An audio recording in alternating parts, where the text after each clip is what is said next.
Hello दोस्तों, यदि किसी व्यक्ति को एंड स्टेज किडनी डिजीज है, यानी उसको पूरी तरह से किडनी फेल हो गया, लास्ट स्टेज किडनी की प्रॉब्लम है, वैसे पेशेंट में अगर साथ में हार्ट फेलियर भी है, जो कि एक बुरा और डेंजरस कॉम्बिनेशन होता है और बहुत सारे पेशेंट्स पे देखने को मिलता है क्योंकि दोनों के रिस्क फैक्टर सिमिलर होते हैं। बहुत सारे कारणों से ऐसा होता है कि हार्ट फेलियर और किडनी फेलियर एक साथ हो जाते हैं। तो इसमें क्या क्या तरह के चैलेंजेस और प्रॉब्लम्स आती हैं, आज इस पर हम बात करेंगे। क्या क्या इंपॉर्टेंट इश्यूज होते हैं जिसके बारे में आपको हार्ट फेलियर और किडनी फेलियर के साथ में मैनेजमेंट करते समय ध्यान रखने की आवश्यकता है। ये सारी चीज़ों पर ध्यान देने की आवश्यकता इसलिए है और टॉपिक को डिस्कस करने की आवश्यकता इसलिए है ताकि आपको पता रहे कि हार्ट फेलियर और किडनी फेलियर काफ़ी कॉमनली साथ में आते हैं, और आते हैं तो बहुत सारी मुसीबतों का पिटारा लेके आते हैं, जिसके बारे में यदि ध्यान नहीं रखा जाए तो ये जानलेवा हो सकता है। टॉपिक पर जाने से पहले जो लोग हमारे चैनल पर नए हैं उन्हें रिक्वेस्ट करूँगा चैनल को सब्सक्राइब करें, वीडियोस को लाइक करें, शेयर करें, फॉलो करें, कमेंट करें, पूरा देखें। टॉपिक इंपॉर्टेंट है, इसे एंड तक देखिएगा। चलिए शुरू करें।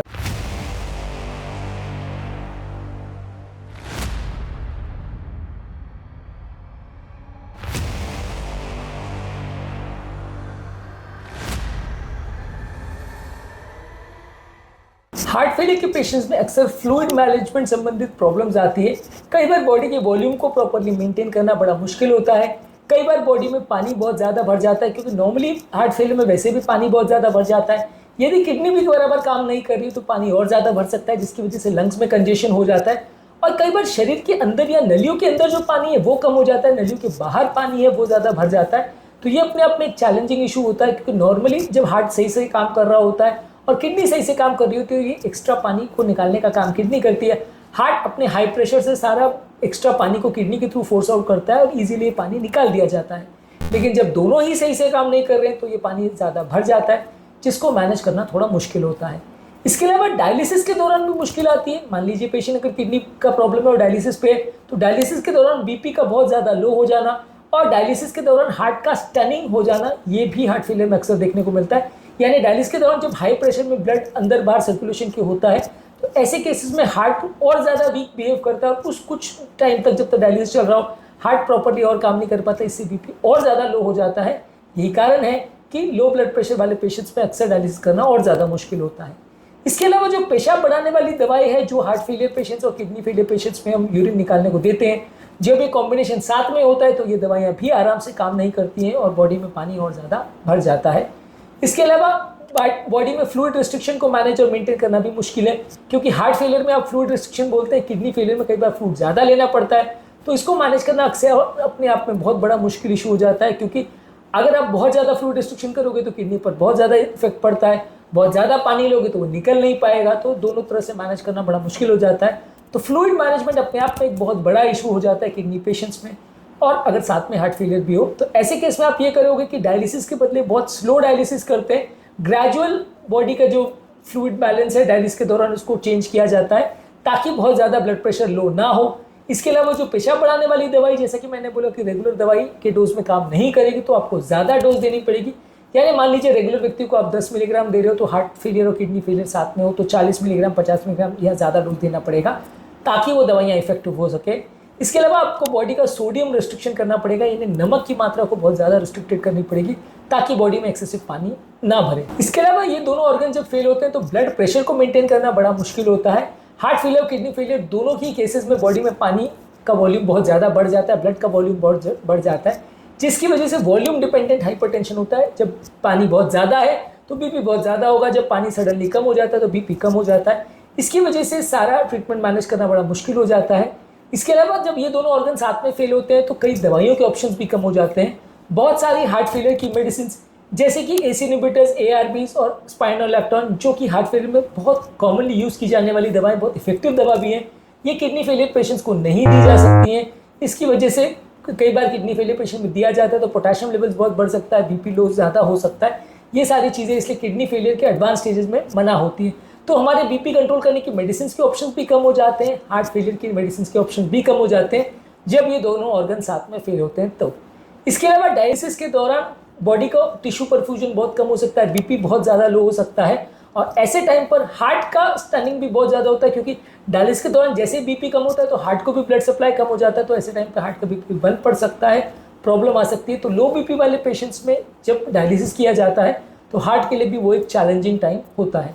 तो ऐसे केस में आप ये कर सकते हैं कि हार्ट फेलियर की दवाइयाँ जो कि एसी इनहिबिटर्स या बीटा ब्लॉकर्स जैसी दवाइयाँ हैं उनको लो डोज में अर्ली स्टेजेस में यूज़ करें, बहुत हाई डोज में ना यूज़ करें, रेगुलर मॉनिटरिंग करते रहें पोटेशियम लेवल्स की। बीटा ब्लॉकर्स जो कि हार्ट रेट को भी इंप्रूव करता है और हार्ट फंक्शन को भी इंप्रूव करता है, उसको यूज़ कर सकते हैं। आइसोलेजिन जो कि एक मॉलिक्यूल है जो कि ब्लड प्रेशर को भी कम करता है और हार्ट के लिए भी अच्छा है, किडनी के लिए भी अच्छा है, उसको भी यूज़ कर सकते हैं। और पेशेंट का वेट मॉनिटरिंग रेगुलर बेस पे करते रहिए, देखने के लिए कि बॉडी में वॉल्यूम कम ज़्यादा तो नहीं हो रहा है। इसके अलावा किडनी फेलियर वाले पेशेंट्स में बॉडी में खून की भी कमी हो जाती है, जिससे कई बार हार्ट फेलियर में और वर्सनिंग हो जाती है। जब किडनी फेलियर होता है तो ब्लड को बनाने के लिए इंपॉर्टेंट हार्मोन एरिथ्रोपोइटिन जो वो बनाता है वो कम हो जाता है। इसके अलावा डायलिसिस वाले पेशेंट में कई बार आयरन की भी कमी हो जाती है और एरिथ्रोपोइटिन को स्टिमुलेट करने वाले एजेंट्स यदि ऐसे लोग को आप देते हैं तो ब्लड में क्लॉटिंग और लकवा और हार्ट अटैक के चांसेस भी बढ़ जाते हैं, जो कि हार्ट फेलियर पेशेंट्स के लिए और ज़्यादा नुकसानदायक होते हैं। तो आयरन डिफिशियंसी भी एक इंपॉर्टेंट इशू होता है। जब किसी किडनी फेलियर वाले पेशेंट में हार्ट फेलियर साथ में हो तो ये इंपॉर्टेंट प्रॉब्लम भी अक्सर देखने को मिलती है। ऐसे लोगों में आपको कई बार फेरिक कार्बोक्सीमाल्टोज यानी इंट्रावीनस इंजेक्शन द्वारा आयरन सप्लीमेंट देने पड़ते हैं और एरिथ्रोपोइटिन या ब्लड को बढ़ाने के लिए जो इंजेक्शन दिए जाते हैं तो वो भी बहुत केयरफुली देना पड़ता है, नहीं तो हार्ट फेलियर होने का चांस या ब्लड में खून का थक्का बनने का चांस बढ़ जाता है। तो ये भी अपने आप एक इंपॉर्टेंट चैलेंज है कि जब हार्ट फेलियर और किडनी फेलियर साथ में होता है तो खून की कमी भी एक इंपॉर्टेंट इशू बन जाती है। इसके अलावा हार्ट फेलियर और किडनी फेलियर वाले पेशेंट में बॉडी के रिदम डिस्टर्बेंसेस भी ज़्यादा देखने को मिलते हैं, जिसकी वजह से सडन जान जाने का खतरा हो सकता है। बॉडी के अलग अलग इलेक्ट्रोलाइट जैसे पोटेशियम, कैल्शियम और मैग्नीशियम में सडन गड़बड़ होती है, जिससे रिदम डिस्टर्बेंसेस होने का चांस बढ़ जाता है। हार्ट भी ज़्यादा डैमेज होता है, हार्ट के मसल्स भी ज़्यादा थिक हो जाते हैं, जिसकी वजह से हार्ट के कंडक्शन सिस्टम प्रॉपर काम नहीं कर पाता है। हार्ट में कंडक्शन प्रॉब्लम्स और क्यूटी प्रोलॉन्गेशन ज़्यादा देखने को मिलता है यूरेमिया की वजह से, यानी बॉडी में यूरिया लेवल्स बढ़ जाने की वजह से टॉक्सिन होता है, इससे क्यूटी प्रोलॉन्गेशन होता है और कंडक्शन प्रॉब्लम्स देखने को मिलते हैं। तो ये सारे प्रॉब्लम्स आपको देखने को मिलेंगे यदि पेशेंट को हार्ट और किडनी फेलियर का प्रॉब्लम साथ में है। तो ये सारे कारणों की वजह से बॉडी में कई तरह के रिदम डिस्टॉर्शंस देखने को मिलते हैं जब ये दोनों प्रॉब्लम होते हैं। इसकी वजह से आपको कोशिश करने की बॉडी की इलेक्ट्रोलाइट्स प्रॉपर्ली मेंटेन रहे, क्यूटी प्रोलॉन्गेशन पर ध्यान देना है। रिदम प्रॉब्लम्स को मैनेज करने के लिए कई बार बीटा ब्लॉकर्स और AICD जैसे डिवाइसेस का भी प्रयोग करना पड़ता है। इसके अलावा किडनी फेलियर और हार्ट फेलियर के पेशेंट में अक्सर नलियों में कैल्शियम ज़्यादा जम जाता है, इसकी वजह से हार्ट अटैक ज़्यादा देखने को मिलते हैं। इस तरह के पेशेंट में अक्सर डायबिटीज़ भी साथ में होता है, जिसकी वजह से एंजियोप्लास्टी और बाईपास भी जब हम करते हैं तो कॉम्प्लिकेशन रेशियो बहुत ज़्यादा बढ़ जाता है। इस तरह के पेशेंट में आपको काफ़ी बार खून पतला करने की दवा, कोलेस्ट्रॉल कम करने की दवा देनी पड़ती है और जब ज़रूरी हो और क्रिएटिनिन लेवल सपोर्ट करे तभी आप एंजियोग्राफी करते हो, क्योंकि एंजियोग्राफी के दौरान भी यूज़ किया जाने वाला जो डाई है वो हार्ट और किडनी दोनों को नुकसान पहुंचा सकता है। तो ऐसे केस में और ज़्यादा सावधानीपूर्वक आपको उसका प्रयोग करना चाहिए। हार्ट फेलियर और किडनी फेलियर जब साथ में होते हैं तो दोनों के लिए यूज़ की जाने वाली चाहे BP की दवा हो चाहे हार्ट फेलियर की दवा हो, इसको यूज़ करने के ऑप्शंस कम हो जाते हैं। SGLT2 inhibitors, mineralocorticoid receptor antagonist, AC inhibitors, ARB सब दवा जो हार्ट और किडनी दोनों को बेनिफिट करती है। जब किडनी फेलियर होता है तो ये सारी दवाओं का प्रयोग नहीं कर सकते, इसकी वजह से हार्ट को भी उतना फ़ायदा नहीं मिल पाता है। तो ऐसे केस में आपको बाकी सारी जो दवाएं वैलिड है, अवेलेबल है, उनसे काम चलाना पड़ता है और जैसे किडनी थोड़ा सुधरे तो फिर आपको वापस अपनी उन दवाइयों पर आना पड़ता है, प्रॉपर मैनेज करना पड़ता है। पर ये सारे काफ़ी चैलेंजिंग इशू होते हैं और इसकी वजह से पेशेंट को उतना अच्छा रिस्पॉन्स नहीं देखने को मिलता है। हार्ट फेलियर पेशेंट का अक्सर किडनी फेलियर के साथ जब होता है तो मैनेज करना बहुत ज़्यादा मुश्किल होता है। डायलिसिस अपने आप में एक बड़ा इशू होता है जब पेशेंट को हार्ट फेलियर होता है। हार्ट फेलियर के दौरान बहुत हेवी फ्लूइड शिफ्ट जो बॉडी में होते हैं तो हार्ट उसको नहीं बर्दाश्त कर पाता है, कई बार सडन हार्ट स्ट्रेस की वजह से हार्ट बंद भी हो सकता है। तो ऐसे केस में आपको स्लो डायलिसिस करना पड़ता है या आपको पेरिटोनियल डायलिसिस करना पड़ता है, जिसमें ब्लड का जो चेंज है वो बहुत स्लो फेज में हो ताकि आपका हार्ट पर एक्स्ट्रा ओवरलोड नहीं पड़े। और अगर आपने प्रॉपर डायलिसिस किया, सोल्यूशंस का प्रयोग नहीं किया तो ये भी अपने आप में एक बड़ा इशू बन जाता है और पेशेंट का डायलिसिस के दौरान भी कंडीशन बिगड़ने का चांस काफ़ी ज़्यादा हो। और फाइनली ये दोनों ऑर्गन जब साथ में फेल होते हैं तो पेशेंट्स के बार बार हॉस्पिटलाइज होने के चांसेस, कंडीशन के बिगड़ने का चांस और मृत्यु होने का चांस ये कई गुना ज़्यादा रहता है। ज़्यादातर इस तरह के पेशेंट अग्रेसिव थेरेपी को टॉलरेट नहीं करते और इस तरह के पेशेंट्स में अक्सर ना आप एंजियोप्लास्टी या बड़े ट्रीटमेंट के लिए जा सकते हो, ना आप किडनी ट्रांसप्लांट के लिए जा सकते हो, तो अग्रेसिव थेरेपी भी करना बड़ा मुश्किल हो जाता है। तो इस तरह के पेशेंट में कई बार काम चलाने और सिम्टम्स को कम करने के लिए भी थेरेपी देनी पड़ती है, जिसे पैलिएटिव थेरेपी बोलते हैं। तो ये भी एक बड़ा चैलेंज हो जाता है जब ये दोनों ऑर्गन साथ में काम नहीं करते हैं। हार्ट फेलियर और किडनी फेलियर जब साथ में होते हैं तो बहुत सारे इश्यूज होते हैं। ये सारे इश्यूज को अलग अलग वीडियोस में हम डिस्कस जरूर करेंगे ताकि आपको ज़्यादा डिटेल में पता चले। ये 7-8 तरह के प्रॉब्लम्स है जिसको आज तो हमने बहुत शॉर्ट में डिस्कस किया, पर अपने आप में ये सारे बहुत बड़े इश्यूज है, बड़े पॉइंट्स है।